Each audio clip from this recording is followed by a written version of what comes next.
la la. Wasn't that a Seinfeld episode? It was. How are you tonight? Oh, living, loving, Excellent. experimenting. Excellent. Oh, we Just, have just a Barry bot. there she is. Hello. Hi, everyone. That timing couldn't have been more Couldn't been perfect. Perfect. Good evening. Welcome to episode. It's episode 32 already. Right. That blows my mind. Of Lawfully Chaotic. Thank you for joining us. Tonight, Barrybot is going to lead us in a discussion about how to become a first-time DM, or how to improve your DM skills if you already are one. Before we start that, does anybody have any announcements? Jason? Well, it's official. Table number 10 is posted. And I've already got one person signed up. I've made some modifications to the timing of it. So that Divergence campaign is going to kick off with that table. And it will eventually replace all my other 4 tables that are soon to expire, including the one that Miss Barrybot is on as well. We will discuss that framework with the group. They've already seen the summary, I think. I posted the summary of it.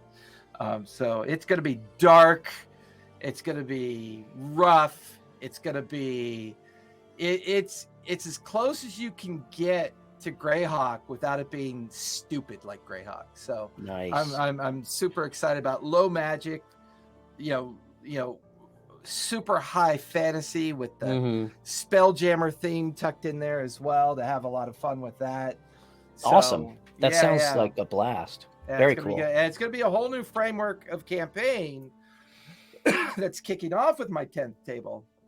That is each of my other tables deprecate and wrap up, which are all coming up on there a little over a year mark. Because in our topic, when Barrybot hits our topic tonight, I will talk about how long a campaign should be based on your seasoning within being the DM/GM space. Because I think that I've learned some valuable lessons about that recently. So awesome. Cool. I'm super excited about this new framework. I get to play with Spelljammer. I get to play with the prehistory of all of the lands of Exandria. It's all just like it's a sandbox this time, and I think it's going to be sweet. We may even establish gods for the first time. Ooh, can I be one? Awesome. That sounds fantastic. I can't wait to hear more about that. Sharon, how are you tonight? Hi, I'm doing good. I kind of had to do like a mad dash from work today, so sorry everyone for the wait. No worries. Any announcements that you have? What's going to happen to Mira when Graying Lands ends? Is she going to tree walk into another campaign? Well, she's certainly going to try to survive. That's for sure. Yeah, she's going to try not to have the world end so abruptly, and just prancing in fields at the end. That's the goal. Awesome. What could be better than that? That's everybody's epilogue. Sweet. Cool. So this Saturday I am running a one-shot for a bachelor party. Woo. Yeah. And I have pulled a piece of my homebrew campaign out and expanded upon the story arc. And it's been really, really awesome because I think, as I've told you guys, I'm writing this homebrew. I have the overall story arc in my head, but I'm writing it as I go. So I'm using... Cool, that's Excuse fun. me. Yeah, I'm using 2 groups to kind of play test it. So for Saturday, I've pulled this chapter out, and I've expanded upon it. And it's been really awesome because I've expanded the shit out of it. And I've got a whole cast of characters that I've actually, I've been using just NPC stat blocks for them in the past, but now I've got them fleshed out as characters and whatnot. So I'm really excited about that. And since this is in person for the first time, I've done some little creative work. So I've made these for each of the players. So inside is a field notes player journal, which I sell on my site, and a bunch of my stickers. And it's called An Offer You Can't Refuse. And I also felt so creative today that I made 5 of these. Wow, fireball! Yeah, so it's like, somebody launches a fireball and it explodes, and where does all the rest of that fire go? It sets the building on fire. So these turned out really well. Yeah, for those listening, Brian has made a handheld fireball that glows.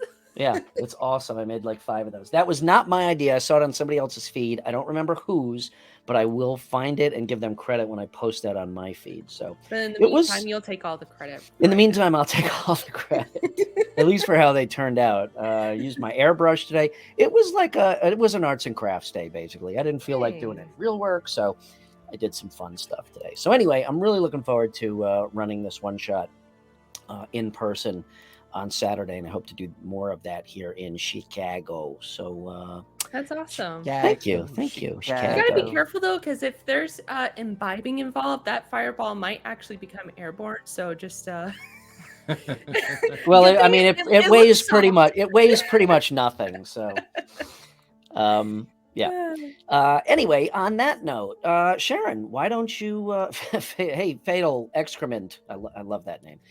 Thank you for joining us. Wear stickers. You want some stickers? DM me your shipping info, and I'll send you some stickers. Hey, there you go. As a thank you for joining us.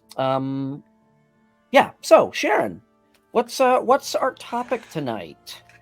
Well, tonight, everyone, I will be interviewing these 2 lovely DMs right here. I think I'm pointing in the right direction. And we are going to talk about all things DMing.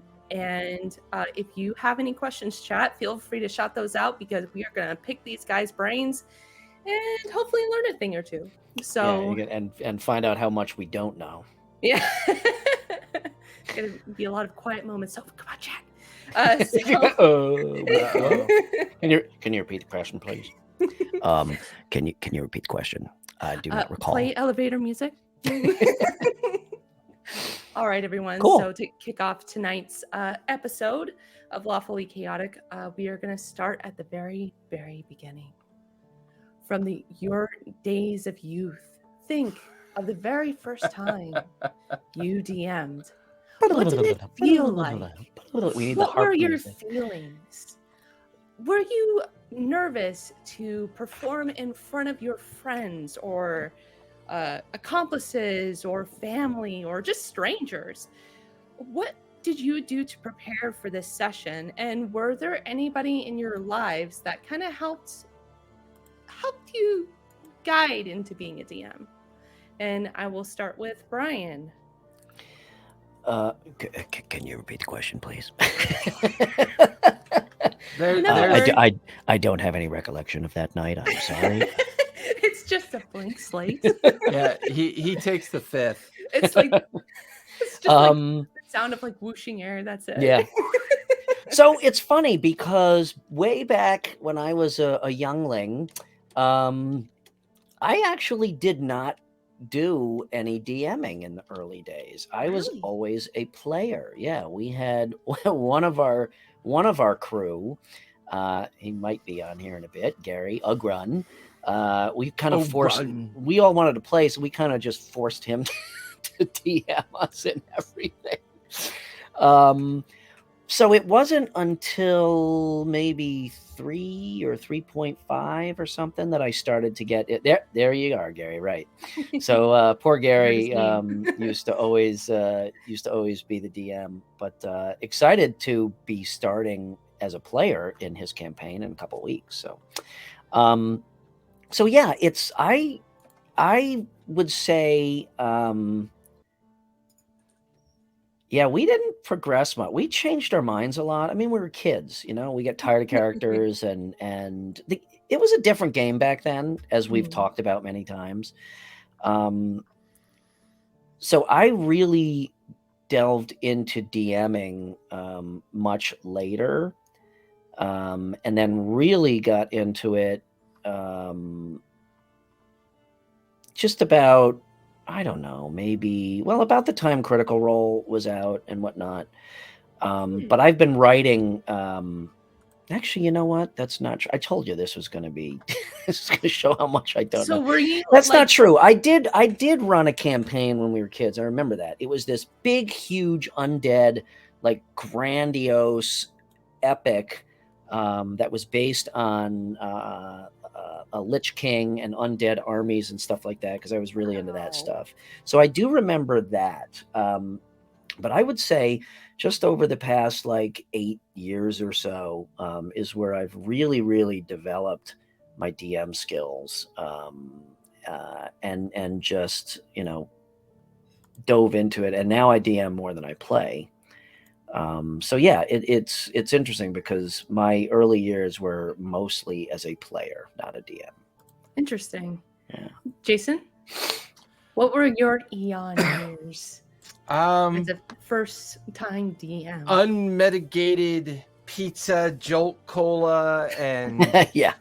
it was, if it rained, we went out and played mud football, and then, in the evening we gamed all night. I think, there were. There was. I had one young year. You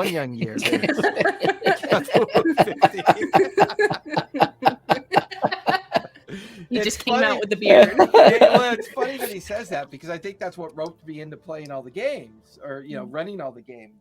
We had one game master who ran all of our Gangbusters games because it was his favorite title, so he loved playing that one. But I was the one when I was, when we first started playing at age 9. We sat down at the dinner table on a Friday and we played until Monday morning and got ready for school.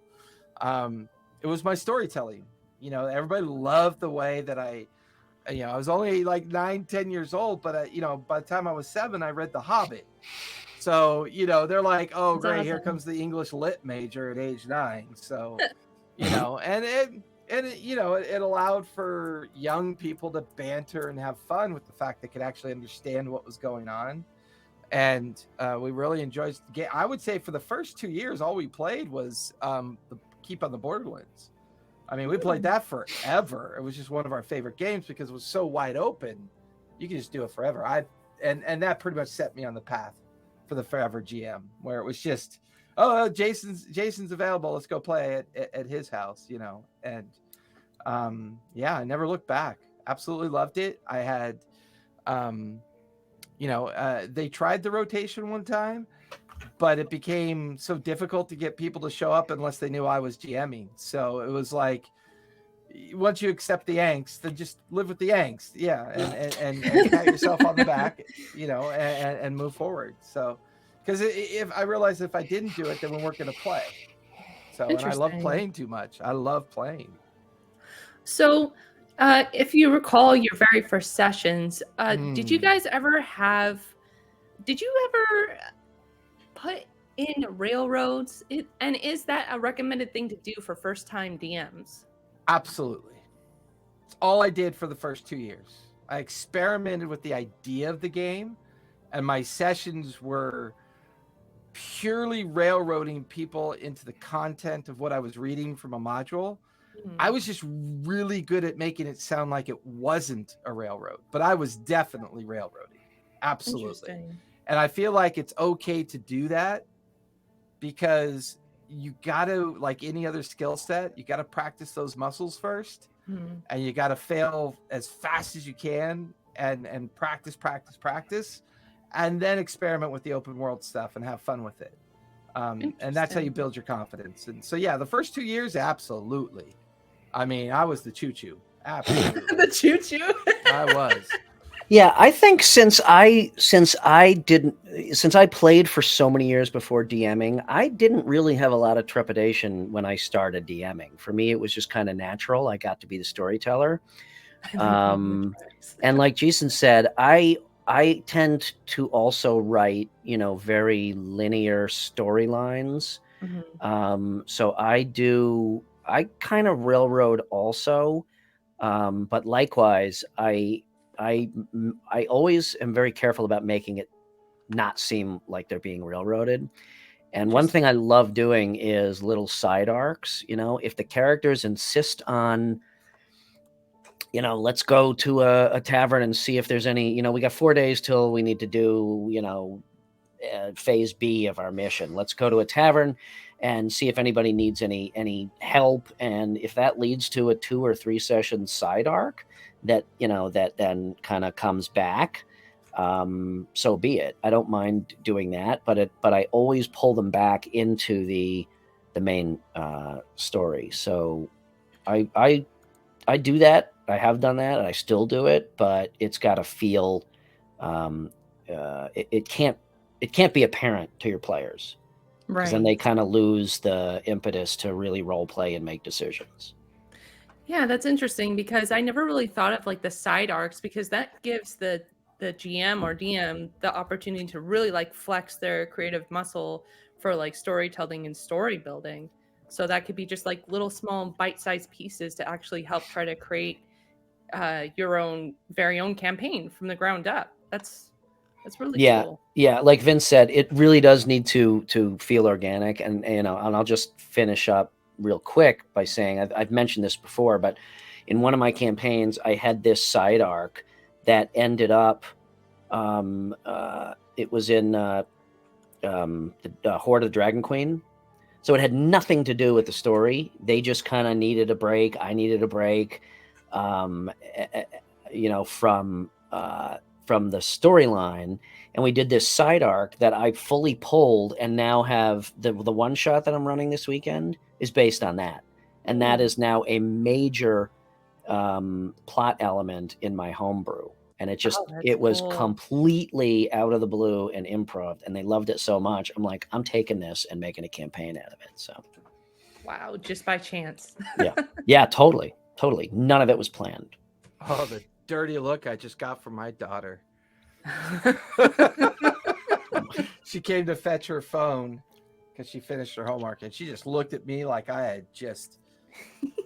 Oh, I hate being the bad guy, but I'm so tired of it. And I think she's probably more mad at her brother, because her brother kind of destroyed everything by, not doing his homework on time.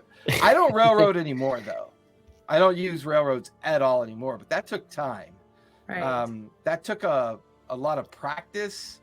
Well, yeah, that's my point. Torch is I will not railroad someone to the point where I will not allow them to make their own decisions. Mhm. Right. I never take If it agency or consent Yeah, away. if That's it for totally sure. goes off the rails, so be it. I'll Yeah. deal with it. So yeah, But to Sharon's original question, starting off, that was hard. Yeah, Like I Oh, was of at just the course. about to beginning, say. that was really, really, really Absolutely. hard. I mean, it got to the point where I would memorize a module, Mm-hmm. and then I would write little anecdotes within the works. I put little pages in there, little folded up graph paper with little anecdotes on it, giving me options just in case. Yeah. Because the modules were pretty descriptive. And I'm like, Mhm. well, if I describe something really well, what's to prevent them from going and checking it out? Right. Even though the module just kind of gave it some descriptive flavor. You're in a room know. with 3 doors. Doors 1 and 3 are really boring. Door 2, Yeah, now door yeah, 2 is right? really interesting. It's true. And learning and starting off by learning, it's hard. It's not easy. You've got all the personal emotions to get over. You've got all the challenges of organization. And we Right. could go down lots of rabbit holes around that. But as far as the question's concerned, I used to use it. It was hard, but it taught me a lot of tricks and trades so that I could easily transition into open world as quickly as possible. So for situations like that, how do you balance a game? Like, have there ever been instances where you've underprepared or overprepared for a game? Like, how do you balance that out? Especially when you have players that maybe go outside of the bounds of the module that you just started, and it's taking even a more wider turn outside of your comfort zone. I'll let Brian start with that one. There have been many times where I have over prepared. It's like when Matt Mercer brings out his weekend Chaos long balance. miniature map, and they completely skirt it, and he's like, "Fuck you guys."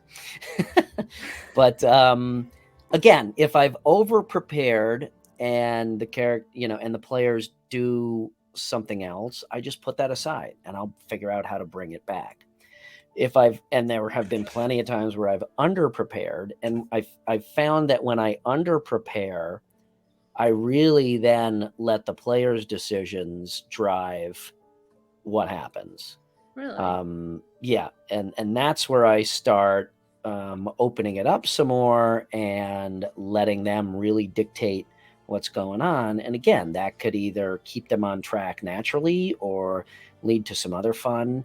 I mean, an example is I don't know how long most people run a published module. Okay, like Horde of the Dragon Queen is levels essentially 1 through what, 12, 11, Something like that. Yeah. something like that. So how Jason, how long would you run that module? Well, it's a series though, right? Well, the Curse of Strahd is a short module. Well, it's too. Horde of the Dragon Queen and then Rise of Tiamat. Right. Okay, So, and that's 1 through 20, but just Horde of the Dragon Queen. once again, I mean, in my youth, I probably would have ran it in a single weekend. The whole book, 12 levels. Well, yeah, because we would have started Friday night and not finished Okay. until Monday morning, right? Oh, so nowadays, off the top of your head, how long would it take you to run a 12-level module? Nowadays, knowing what I know, it could take Mhm. 6 months. Okay. I stretch that out to about 18 months, maybe 18 to 20 months. Okay. Interesting. Because there was a lot of these side arcs and a lot of nights where it was just, all right, the players clearly want to do this, so let's go with it. Okay. We never deviated from the story so much that we didn't get back on track and continue it. But that's an example of, you can, in my opinion, you can fit in open world into even a published module Oh yeah. without destroying it. And the secret, I think that there's the most important thing for being a DM is improv and acting. And I don't say that meaning doing character voices and all this. I mean going with the flow and making decisions on the fly that seem like you had things planned. Okay? If the players, no matter what you do, if you make it look like you had everything planned, then that keeps the consistency in the game, and that is what players will respond to, in my opinion. If you're kind of fumbling around and this and that, that's where the theater of the mind starts to break down, and the metagaming enters and whatnot. So if you can make it seem like, oh yeah, I had this all planned, then I think that's the secret to being a good DM. To the preparedness, like the idea of the over preparedness or the under prepared. Mm-hmm. No matter what happens, as you learn and as you mature, you will always be under prepared. That's never going to change. To Brian's point, learning skills like improvisation and adaptation are the two skills that keep. See, and as a kid back then, that never occurred to me, Yeah. Gary. Wow. I mean, that's why we always, mostly because we could force you to do it, but that was not the only reason. We had you DM because we never felt like, it was like, fumbling around. So I always felt underprepared. And the only way I knew how to solve that is to take copious notes and have a lot of optional notes ready to go just in case. Now, I was practicing the art of being over-prepared, but in the recognition of what I was doing, that was in itself using improv skills and adaptation skills based on my underpreparedness, and eventually beginning to realize I was becoming over-prepared. Neither of which is really a negative, because if there have been a couple sessions in my recent time professionally hosting where I got some sessions kind of convoluted and thought I had prepared for one, and I inadvertently prepared for 2 other ones for some future meeting. I looked at my notes and I went, oh shit, all my asterisks are gone. All of my Poof. Shit. Okay, here we go. Let's do the recap and let's get That's started. never happened to me. Only an idiot would do something like that. Like, oh, let's have a show this week about this, and then we'd have a show about something else. Brian in French is idiot. Anyways. Well, that was a dig on me from last week. But it's so cool to see like the different variations between you two. So like every DM is different, and I think you just have to, I guess, know yourself and know your mind and how it works around these storytelling situations. So 3 Mile Down plays in one of my pro tables. Stalking the captain below deck and finding their lost heir bullywog lover. Yeah, like a lot of players stumble on an arc so early. I'm like, oh fuck. Shit, I didn't think anyone would do that because the captain's supposed to be super scary. And then recently they stumbled on a part of another arc because they're deep into the Shattered Teeth right now. And I'm like, okay, I'm doing okay then. That means they feel that the world's open enough for them to experiment in. You know what I mean? So it's like, it was pretty cool. It's a cool feeling. It's a cool feeling. I got that feeling when the Grain Lands group, the Grain Lands group this Sunday is in for a real rough session. It's going to be a hard session because they're going to have to tread in areas that could be a little challenging to their confidence. And I think it's going to be interesting to see how they, as players, address it through their characters. It's going to be a lot of fun. A lot of fun. Cool. I love that big. That was a very trepidatious. That was very. I've even been working on the artwork for the twins. So. Sharon, it sounds like you better start making a second character. Oh, goody. Gork is like, we'll be fine. Just bash a few heads. It's okay. That's how we get through a conversation. All right. So that was actually a pretty good first session. Section. I see what you did there. Yeah. So after doing your very first session, what is it exactly that makes it like? Is it easier to play with a table full of friends, or is it better to do it with complete strangers? Oh, that's You want to take this one first? Yeah, because that's a real tough one because I have to be reflective about it. Mm-hmm. At first, friends and family made it easier for me at first because the expectations weren't nearly as extreme as they are now. The expectations back then were just to kind of better game or more fun. I don't see a difference between the two. It's only fun because it's a good game. Plain and simple.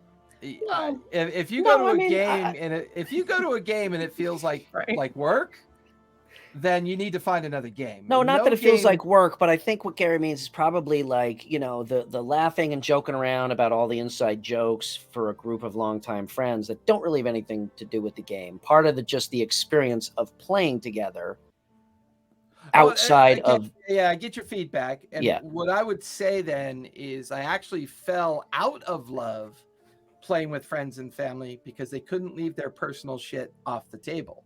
Like they couldn't keep personal baggage out of the idea that every subtext was a dig on their personal life somehow because we all knew each other, right? So those digs became a problem, right? And what I've discovered over my 41 years of playing, the second half of playing with strangers was far more fun and a better game with that feedback.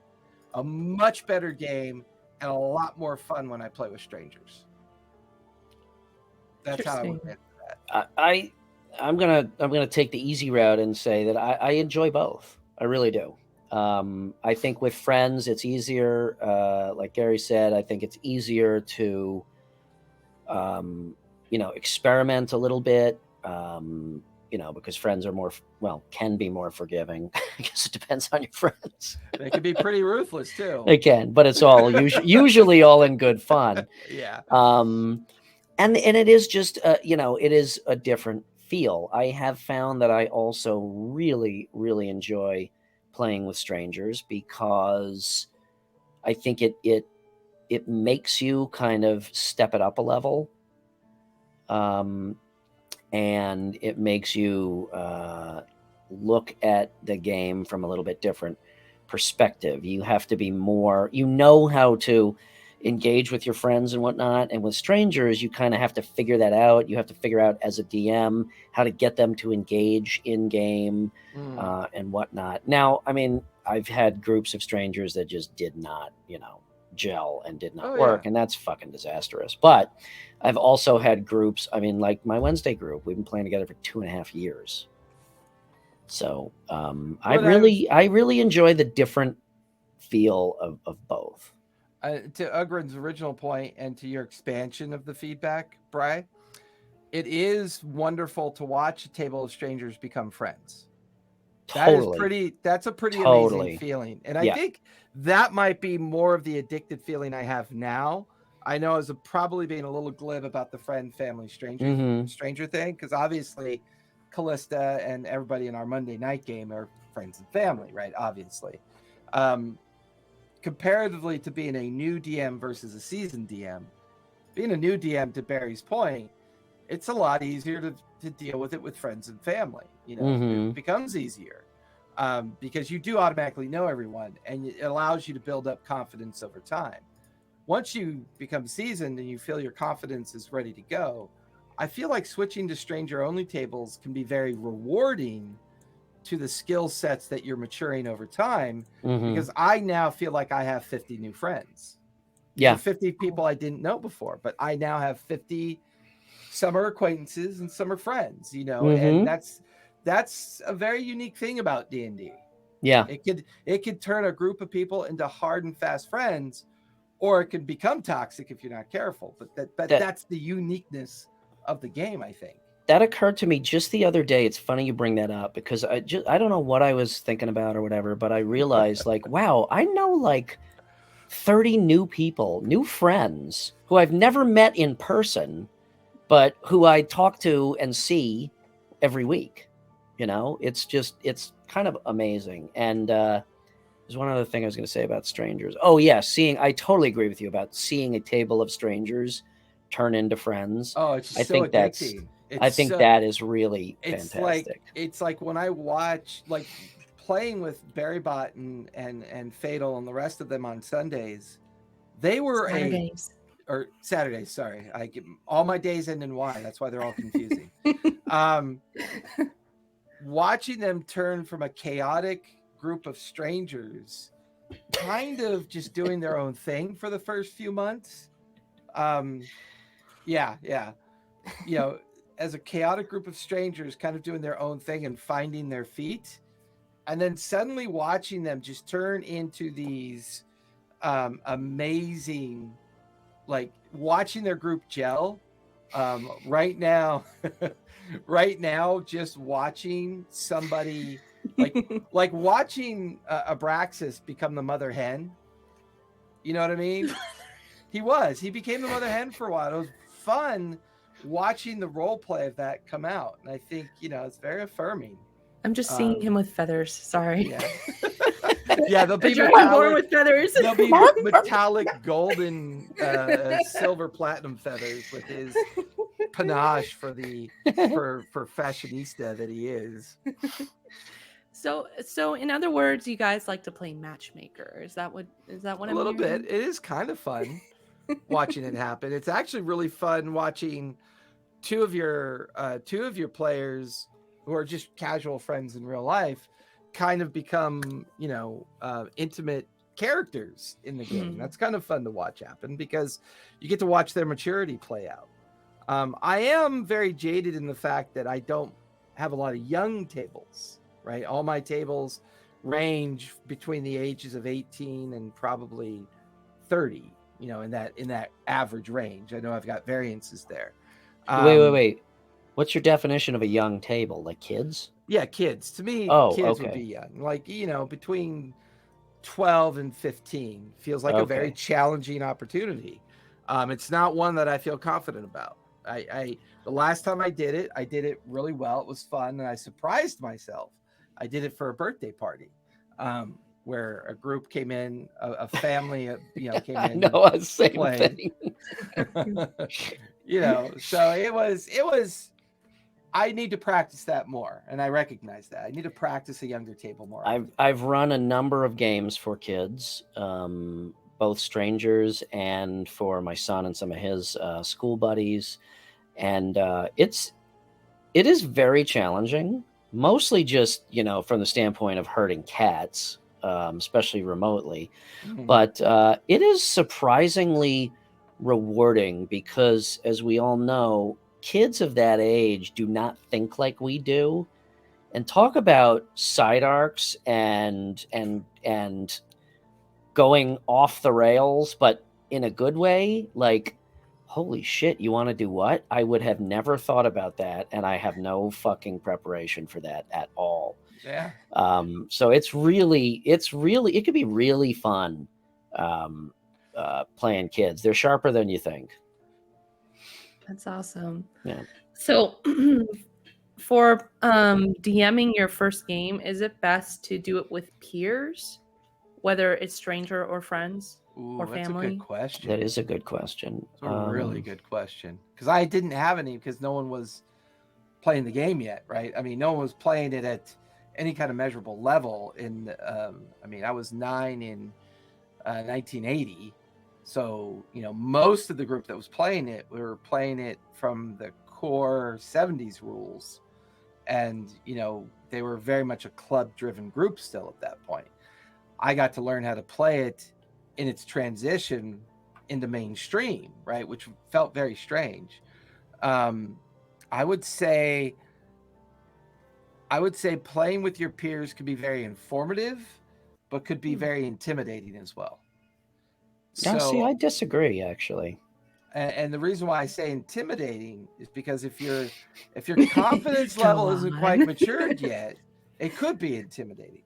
But I also see that playing with your peers could be the most productive and rewarding way to play, because their feedback could elevate your confidence so quickly that you find yourself absorbing their knowledge and their information in a much more efficient manner, I think. Right. I'm going to say I would recommend starting at least the first couple of times with peers or friends, because I don't see that as intimidating. I see that as getting rid of the aspect of the fear of, how are these people who I don't know going to react to me? Are they going to accept me? Kind of the public speaking fear. All of that should theoretically go away, okay? Because you're already comfortable with them. So I think it's the perfect place to develop those skills and as you said, Jason, get some feedback, but not feel afraid to fail. Okay. Obviously your friends, they're gonna razz you, of course, but it's not going to be like, oh, this guy's, they're not going to go on Yelp and say this guy sucks as a paid DM or a DM and fucking whatever. Right. So I actually think that is probably the best way to start, is with friends or a group of people that you are comfortable interacting with. Okay, so that way it's easier to get some feedback between the players and the DM. That's really good. Well, basically you can focus on the game and not have to focus on, the meeting people aspect. Right. Yeah. I think you made a good point about the DM having... Well, not you, assholes. I was just about to say the public speaking. If you guys could see our daily Slack chats, you'd be mortified. It's like, these people are friends. Next month, I'm going to DM for some strangers for a non-TTRPG Discord server who are newbies. I'm not sure how I feel yet. Guys, do you have any tips for Torch? Tips, just tricks, put on your confidence face and project that. Again, if you look like you know what you're doing, and I'm not saying that you can't make mistakes, but if you look like that you are in control, probably that's not the best phrase, but if you look like you're in control, I think people will be engaged with your storytelling, and I think it should work fine. Is there like a certain hook that you think of that kind of gets you in that zone of having that illusion of confidence? Like, do you have? I have one that I just love to use, and it excites me every time I use it. I go around the table and start with each individual, and I say, and I ask them, "Tell me about your D&D journey so far." And that excites them to know that I care about that, which means I'm already establishing the vibe at the table. So I could have no skill. I could be underprepared. I could have just a single sentence written that says, the rats are going to try to kill them in the hallway. And I could turn that into a 3-hour session if I had to. But if you can get the vibe of the table instantly, get them talking and feeling comfortable with you instantly, and make that instance feel very important to each of them as individuals, you'll hear that collective sigh at the table. You'll just hear it. Yeah, well, that would explain my inability to do common math. My math teachers faked it for a long time. Torch, since they're new, I'm probably going to run the equivalent of a video game tutorial level just to get them familiar with that's the mechanics. genius. Well, that's how I would describe it. Yep. Yeah, exactly I would say, correct. pick something that you are familiar with and comfortable with. Like, one thing I always go to is back to Fellowship of the Ring. What I loved about that in this whole epic journey is how small it started. It's always like, it starts so small, and the most inane thing seems so big to the main characters, compared to what they end up doing. So start with something small and intimate, something that you're familiar with, something that you feel connected to, and kind of immerse everybody there. I like that, asking Jason what your player's D&D journey has been so far. I generally start out by asking them to describe their characters, which is a common thing, but that too kind of it's like a good icebreaker. Start with the bar fight. Well, naturally. Start with chaos. I like, and I think you do have to keep in mind, and it's safe to keep this in mind, because it's a reality of the groups that you'll run into, whether they be new or veterans or somewhere in between. Social media and video watching is a common process these days. Oh, 3 miles. I still, to me, when you say D&D, if to put that on the screen, it's still Lord of the Rings. Yeah. 100%. And I think just be aware, just be cognizant of the fact that people are going to be influenced by a very deep amount of viewable stuff that's going to impact their own individual perspective of how they think their first game is going to be, either with you or as a first game they've ever played, depending on the situation. But there is a very special notion to the idea of how they're going to automatically feel with you, because you're willing to take on the risk and the adventure of being the DM or GM. And I think that will matter to the table. So you always have that little bit of a safety blanket that says, they've already given me that level of trust. The benefit now I of just the need doubt. to earn the rest of it through this first adventure. And it'll come. It'll come. I think Matt and Gary pointed out something that is important too, is everybody likes to roll dice, okay, in this game. So listening to the characters, to what they want to do, and not and Matt said this, not being so glued to the rules, but let them explore a little. It's like, okay, I want to climb up this wall and shoot my bow and whatever, yada yada yada, and figure out what role works, and let them roll dice, even if they're walking down the street and trying to find a food vendor. What kind of food are you looking for? Make a perception check, to see if you smell pizza or something like that. I mean, little things like that can help ease the mood at the table. Yeah, so in other words, for your first campaign, just give it a kiss, keep it simple, silly. Yep. Yeah. Just remember the kiss, you guys. Yep. I smell pizza. So now we're going to be, making our segue towards actually building a campaign, which is perfect. So what style of campaigns would you recommend for a first-time DM, and what should they do to prepare? Like, what would they need access to, for how long, where the game will run? Asking the what ifs. I mean, this is where I almost always pop in. If it's your first time running it and your first time building something, and you really want to give yourself the ability to experiment, sometimes I'll recommend a one-shot if you know the table enough in advance. If the table's an unknown factor and you're meeting for the first time, you probably want to fall back on the zero session mentality and let the table kind of help you define what your next steps are. If you're dealing with a table of veteran players and you're the first time DMing, that's a significant challenge. That's a sounds challenge. terrifying. That's a risk. That's nerve-wracking. It's terrifying. I just want to curl up in a fetal ball and cry in my bathtub and never come out again. Those are normal, natural ways to feel.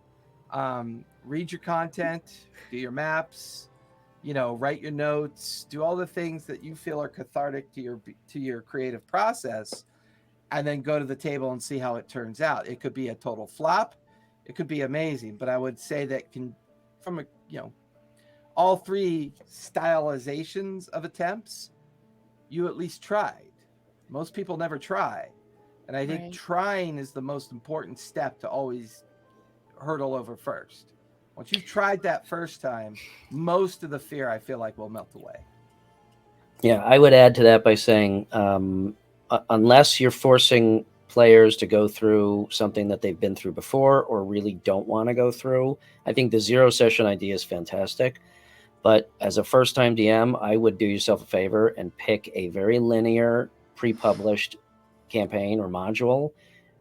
Don't worry about homebrewing and making stuff up, and something like Strahd or Tomb of Annihilation or something like that that's completely open sandbox is going to be difficult.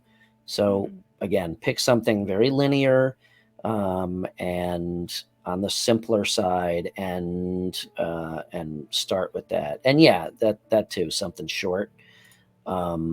You can always extend rather than picking something that lasts 15 levels and having to cut halfway through. So I'm curious, is it best to have an RP heavy campaign, or should it be like more RPG and then like it is RPG, more RP and then a lot of I had to catch myself. Sorry, guys. Sharon, is this your first time DMing? Oh my gosh! I'm so nervous. You're doing wonderfully. I was thinking if I were to ever DM, I think I would just hide behind the DM screen because I have a terrible poker face. I can see Barry. I know. I can see Barry now. Are you really sure you want to do that? Because I've given you a lot of information that would indicate it's a really bad idea. You sure you want to do that? Oh, I love fucking with my players that way. You sure you want to do that? Yeah. Okay. Nothing happens. My favorite is when they're RPing and then one of them will stop and go, "Uh-oh, he just rolled a dice." Metrics DM, yes. So I guess to your point, the style of play for your first time, right? Yes. As a newer DM, God damn it! I still can't get that right. Jesus. As a newer DM, that's always going to be a struggle for a while. I forgot what the question was. Is it better to have an role play? Oh, a role play versus okay, yeah. I think at first a short, mechanically driven game with the bare notes of some RPing originating from the DM to build confidence out to the table, because the table may not want to do voices, they may not want to RP, may not. That's where the beginning of your leadership kind of comes in. Show your vulnerability, show your empathy for the first time, and really turn them into your muse to a certain degree, and then build off those confidences that you create in that process. But it's all about repetition sometimes, right? The more tables you play and the more unique encounters you have with people, the more you begin to judge and organize the idea of RP play, mechanic play, a blend of the two. I've always described myself as an 80-20, right? 80% narrative, 20% encounter driven. And once you find that space, it becomes a little bit easier to express that to people, So that's a tough question. That's a hard one. Yeah. I would, I also ask my players, what kind of game, before we start, Yeah. what kind of game are you looking for? Do you like heavy RP? Do you like, lots of combat, and kind of let that lead a little bit. But Gary actually basically said what I was going to say is just interact with NPCs. Yeah. I still think that the best way to role play and drum up interest in a very simple way is go shopping. Shopping episodes. I have had a 3-hour session of nothing but shopping, and my players fucking loved it because I had very well thought out personas, some of them totally off the top of my head, some of them written Really? down. Yeah. Of these shopkeepers and specific things that they were looking for, for this mission and whatnot. And it's a really easy way to do some safe RP that's not necessarily going to blow up your track, in the story. Yeah, and that's something familiar to do for everybody too. So that's Totally. actually Yeah. And gelato for some reason. That's great. I love that. So it's best to ask your players what kind of game they're looking for. Yeah, and for I session also think, zero. to that point, it establishes the openness of the DM to show that immediate willingness to get feedback from the players. A common narrative I hear, whether it's true or false, is always hard to tell, is that people describe previous games that the DM just wouldn't listen to them. Like it was always their prerogative, always their, it's always their approach or there's no approach. It's always this, it's always them, it's them. The DM do it, the DM makes the final decision. And that's rough because, that ends a lot of games for people. So I would say to Brian's point, be willing to listen to the table, get that first 20 minutes going and just, if you've written a game and you've got this great dungeon crawl in mind and you just found out that everyone sitting at your table loves anime, don't panic. Make the dungeon crawl an anime theme. So that's where the adaptation and the improvisation comes in. Suddenly, instead of a cavern full of bugbears, it's a cavern full of monks that all, speak manga style bad dubbing, and have some fun with it. You want to fight? Fight me now. Yeah, exactly. His level is over 5,000. Oh.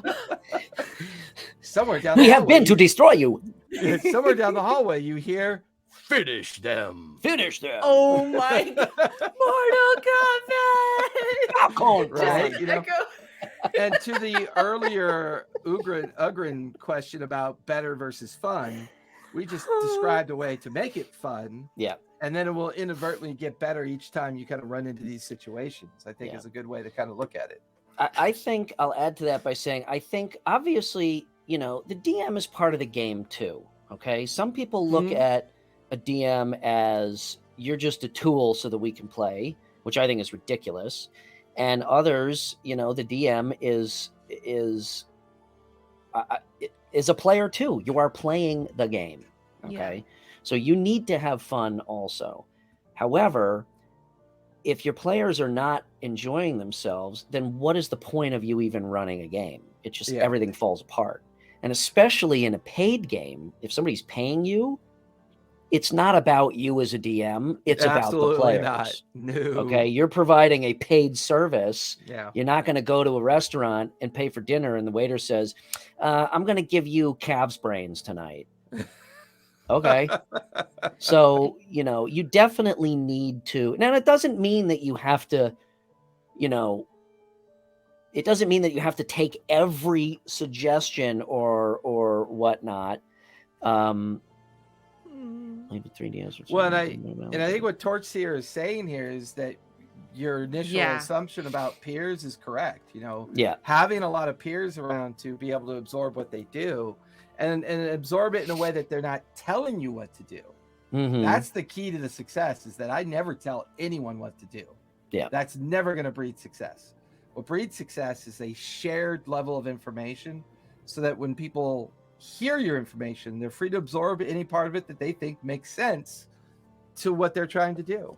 Thank you, Torch. And that gets back to railroading Mm-hmm. somebody through the story without them feeling like they're being railroaded. Yeah. Okay.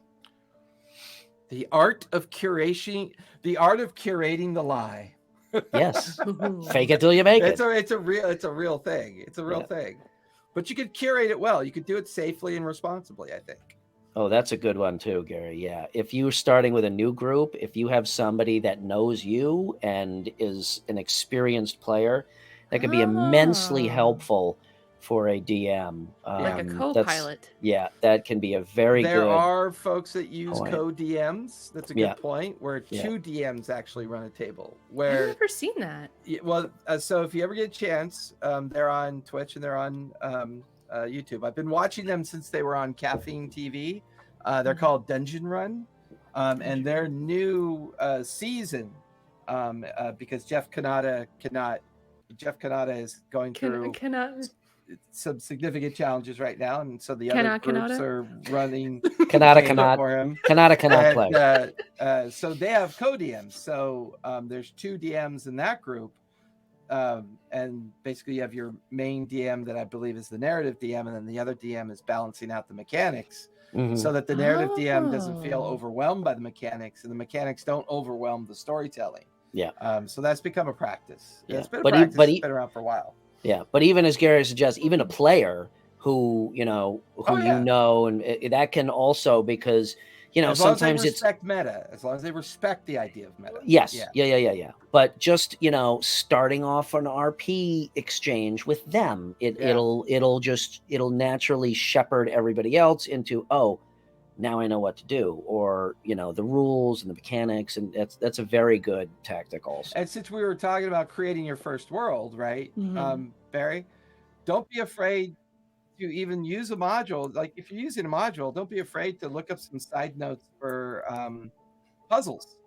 And if you find that they're going off in a direction you don't feel comfortable for them to go on, throw a puzzle in front of them that inadvertently steers them back. But they still get to have the side arc fun, the open choice fun, but it allows you to guide them continuously without it feeling like you're guiding them. So don't be afraid when a built world is in front of you.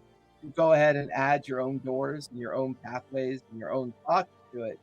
So it kind of makes you feel a little bit more comfortable about the choices they might make. And not to confuse things, the DM can be in complete control. Okay, as long as you are willing to take what the players are giving you and incorporate that. What Jason was describing are the DMs that don't do that and just say, oh, this is the way it's going to be. That's a shitty DM. All right. You can run things the way you want. You can be in control as long as you take that information that the players are giving and incorporate that so that they feel that they are truly part of the game and not just, going through the mechanics, no pun intended. Right. That's actually such a new thing for me to hear, is about the co-DMing. And also what brings to mind is the very first time that Sam Riegel DM'd that for the, what was that campaign called? Oh, he was wearing a glitter suit. He was just a glittery man.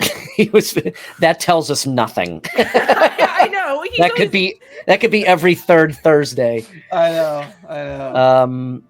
Yeah, but I remember that episode specifically because he was so nervous, but there was actually people at the table who knew how to play the game that were walking him through it, and it made it he was actually more comfortable to play by the end of the session. So, and that's all it takes. That's all it can take is one session. And in order to do that one session, all you gotta do is try. Just try. Yeah. And everybody's been in your shoes at that point, Yep, so absolutely. You gotta take the first plunge, and for me, I can't wait till Barry Bot lets me play in one of her games. I'm gonna dip my toes first. I actually have some jitters about Saturday. Here's a group. My story is rock solid. Okay, I've got a carload of shit I'm trucking over there. But there's still some anxiety because it's totally new people. Are they going to like my style and yada yada yada? Which is why I'm bringing over lots of props and toys to distract them. So look at this! Notice when I fuck up. See, and this is why. Look at the silly monkey! Look at the silly monkey! This is why I love doing what I do.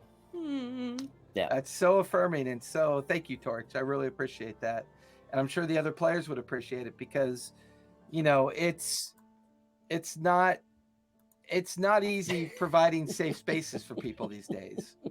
Bugbear strippers. You see, Gary, it's a D&D bachelor party. I don't think it's that type of crowd. But I mean, it's so challenging to create safe spaces for folks to come together as strangers, right? It's back to the friends and family versus strangers thing. It's not always easy. It's challenging, but it's not always easy.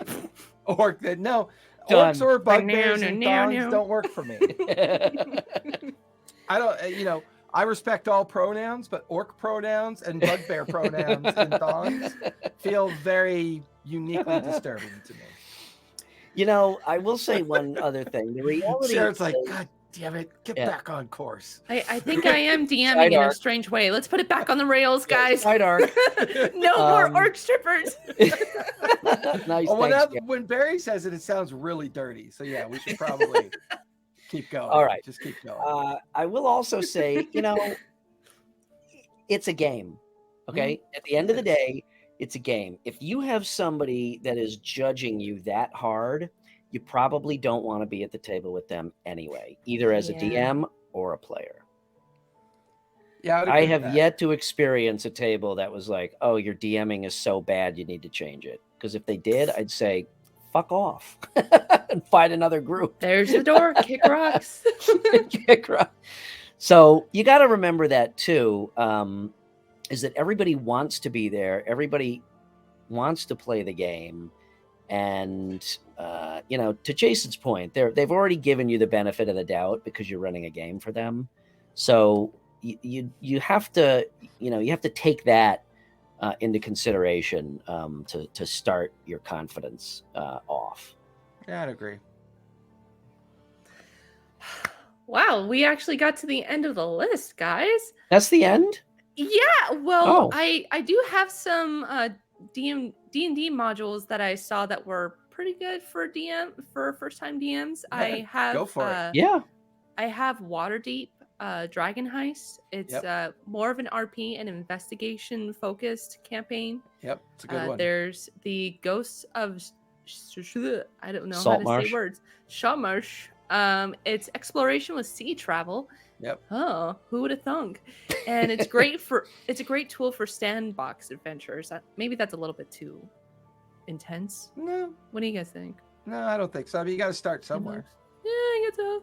And then I have Icewind Dale, Rime of the Frost Maiden. It's a linear campaign and it's easily manageable. Yep. And I have down here Curse of Strahd, which is horror and hardship. All around with Halloween coming up, Bear. That'd be great. That'd be a fun theme.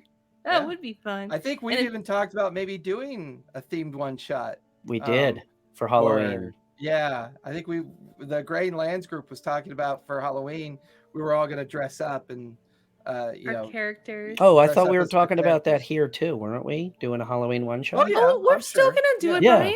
No worries. Okay. Don't cry your milk, buddy. Don't cry. I don't want to DM because DMing sucks. So your direct message hang up. Gary, you're going to DM for us. Yeah, I don't know if you've got that one on your list, but Lost Minds of Fendelver. That was. I was just going to say that. That's probably like the go-to. Whereas back in the day it was Keep on the Borderlands. This is probably the go-to start off. Yep. Yeah, easy to pick up and play. Yep. Agreed. So there you have it, folks. Do you have any closing comments or questions or concerns? That chat was busy enough. Why would you let them do that? I'm giving them the wheel. Any last words? How do you want to do this? Any last words before I TPK you? I will say, as a DM over the course of many years, the one thing, like a lot of people wonder why I don't do the one thing that Matt likes to do, which is allow the player to describe their killing blow. I get to do that. That's my fun. You know, that's, to me, that's the one kind of selfish thing I kept to myself. Players can do whatever else they want, however they want to narrate and RP and do their creativity. But I get to describe that killing blow because it's the one opportunity I get to kind of participate and kind of see if people are paying attention too. Because sometimes I'll do the description in such a way that they're paying attention. There's actually a hint in that descriptive at the same time. So it's a fun way to kind of integrate my sense of fun in with the visualization of what's going on, you know. And that's a good point to, it's also a good point to create your own unique part of the game for you. Something in the game has to be a little bit about the DM, and make that your thing. I'm so happy to hear that, Torch. That's awesome. Yeah. Yeah. Yeah.